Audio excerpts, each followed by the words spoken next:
За улсын хурлын гишүүний үг хэлэх эрхээ эдлээ.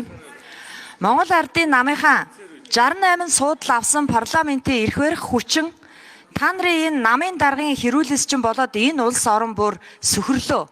Арт түмэн айдас давтаад эхэллээ. Ямар амар том гэмт хэрэгүүдийг та нар нууж явсан бэ? Үс хонцонгийн чиглэлээр нэгнийгээ барьж хорих бүр нэрсийн жагсаалт гаргаад тэр нь авилгатай тэмцэх газар дээр бэлэн болсон байсан биш үү? Та нар наад даргийнхаа асуудлыг шийдэж орж ирээд найруулгын шин чанартай санал ойлол хэлнэ. Үг үсгтэй холбоотой. Үг үсгтэй холбоотой, найруулгатай холбоотой санал ойл хэлнэ. Ерөнхийлөгчийн тавьсан хоригтой холбоотой үг хэлэх байсан. За гишүүн бол өөрийнхөө минутыг яаж ашиглаж болдог. Миний одоо хамгийн сүүлд хэлэх үг маань одоо ерөнхийлөгчийн хоригтой холбоотой үг байсан. Үг эхлэнгуут булган туяа дарга бол миний микрофоныг хаасан. За энд ямар үг хэлэх гэжсэн бэ гэвэл одоо би тэрийг бүтнээр нь та бүхэнд хэлж өгье. Монгол ардын нам өнөөдөр энэ 126 гишүүнтэй парламентын 68 гишүүнийг бүрдүүлж байгаа. Монгол улсын төрийн эрхийг барьж байгаа. Сүүлийн 9 жил Монгол улсыг засаглаж байгаа. Ер нь 1990 оноос хойш ардчилсан хувьсгалаас хойш бол ихэвчлэн засаглаж ирсэн энэ нам ерөөсөө улс төрийн институт болоогүй байна.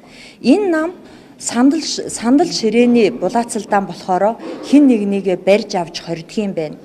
Гэмт хэрэгт хутгах хүмүүсийнхаа нэрсийн жагсаалтыг гаргаад авилгатай тэмцэх газарт өгцөн байдгийм байна. Хууль зүйн сайдаар ажиллаж исэн хүн нь тухайн үедээ шалгах ёстой байсан хэрэгээ олон жилийн дараа намын даргын асуудал гараад ирэхээр гаргаж тавьж байна. Энэ бол эсвэлтхүү. За өнөөдөр Арднаас гишүүн байсан хүн бас хэвлэлийн баг хурал хийлээ. Энэ хүн бас хууль зүйн мянган орон дарга байсан шүү дээ. Тухайн үед яагаад асуудлыг шалгуулаагүй юм? За сүүлд нь манай улсын хурлын дарга амар баясгалан бас хэвлэлийн баг хурал хийлээ. Бас л баахан гэмт хэрэг ярьлаа. Энийгээ мөн л нуунд дарагдуулж ирсэн шүү дээ. Тэгэхээр одоо энэ эсвэлтхүүг бид нар шалгах ёстой байхгүй юу? Энэ нам цэвэршээгүй тохиолдолд энэ нам 1937 онд хийжсэн хэлмэгдүүлэлтэд дахиад хийдэг юм байна. Сэтгүүлч үнэр цэцгийг та бүхэн мэднэ. Би хэвлэл мэдээллийн салбараас гарсан улсын хурлын гишүүн. Нэг сэтгүүлчийг хорих хэсгээ Монгол ардын намын том дарга нар яриа сууж идэм шин. Тэгээ үүрэг өгдөг юм шин. Шүүхэн тэр талаар нь шийддэг юм байна. Тэгээд дараа нь тэрнийг өс хонцон болгоод нэгнийгээ ялалдаг юм байна. Монгол ардын нам даргаа сонгох гэж ингэж их олон гэмт хэрэгүүдийг илрүүлж гаргаж ирж байгаа юм чинь эдний төшөө бүгшсэн маш их гэмт хэрэг байгаа. Энийг улс төрийн институт гэж болохгүй. Өнөөдөр амар баясгалан даргад эрх мэдэл нь байна. Улсын хурал дээр хянан шалгах төр хороо байгуулж болно шүү дээ. Эсвэл ажлын хэсэг байгуулж болно. Бид нар тэрийг шалгаад өгье л дөө.